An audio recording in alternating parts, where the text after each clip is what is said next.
여러분 안녕하십니까? 이충건 방송의 이충건입니다. 오늘은 중대재해처벌법 시행으로 산업계는 큰 공포가 만연하고 있다라는 내용을 가지고 말씀을 드리겠습니다. 어제부터 중대재해처벌법이 시행되는데 이로 인한 공포가 산업계에 만연해 있습니다.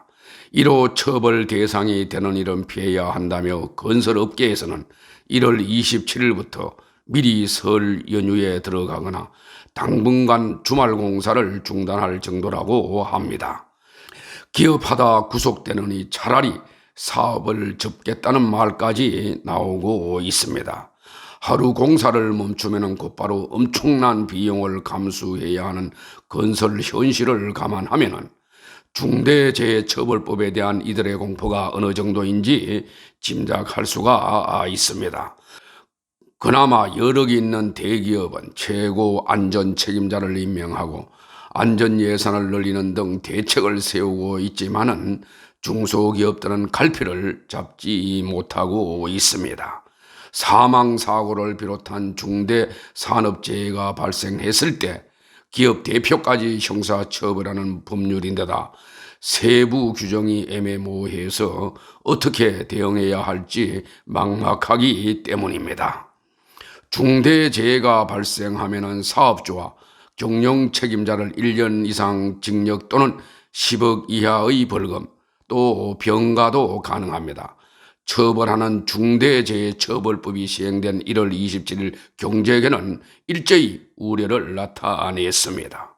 불명확한 의무 규정으로 과도한 형벌을 부과해서 경영 차질이 발생할 가능성이 큰 만큼 보안 입법이 시급하다는 목소리입니다. 한국경영자총협회는 이날 중대재해법 시행에 대한 경영계 입장을 발표했습니다. 경총은 기업의 안전관리 역량이 더욱 강화되어야 한다면서도 지금의 중대재해법은 과도한 처벌과 규정의 불명확성으로 의무를 준수하기 위해서 노력하는 기업조차 공포에서 자유롭지 못하다고 지적을 했습니다. 경총은 법 시행에 앞서서 경영 책임자의 정의와 의무를 명확하게 하고 면책 규정을 마련해 달라고 여러 차례 정부와 국회에 건의를 했지만은 받아들여지지 않은 채 법이 시행됐다고 말을 했습니다.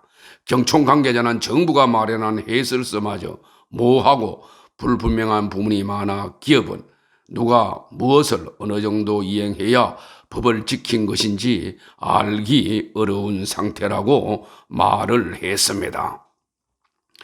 산업 현장이 극심한 혼란에 빠져 있는데도 고용노동부는 강 건너 불구경하는 듯한 발언이나 하고 있으니 답답할 따름입니다.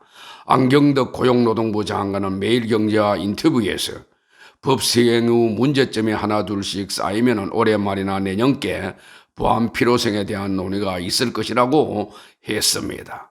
참으로 무책임한 말입니다.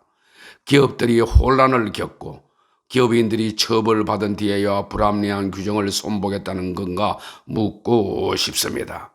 기업 단체들은 오래전부터 중대재해의 구체적 범위와 기준, 경영 책임자의 실질 권한 등 법 규정이 추상적이고 모호한 부분이 많다며 여러 차례 입법 보완을 호소했습니다.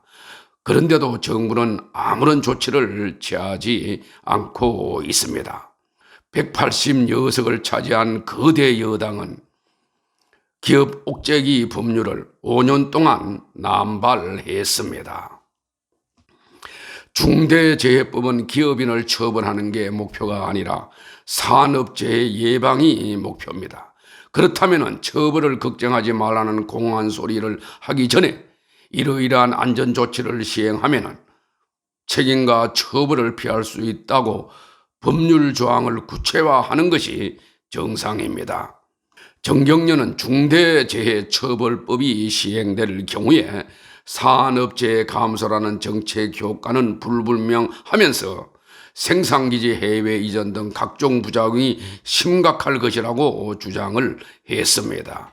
또한 우리나라는 중대재해법이 제정되지 않더라도 산업안전보건법상 처벌 강도가 이미 세계적으로 강력한 수준이며 영국 등 해외 사례를 볼 때 처벌 강화의 산업재해 감소 효과가 뚜렷하지 않다고 주장을 했습니다. 정치권은 보다 빨리 보안입법을 마련해서 시행해야 할 것입니다. 모호한 법 규정과 안전보건관리 의무의 내용을 보다 구체적으로 마련해야 할 것입니다. 오늘 방송은 여기서 마치겠습니다. 제 방송을 끝까지 시청해 주셔서 고맙습니다.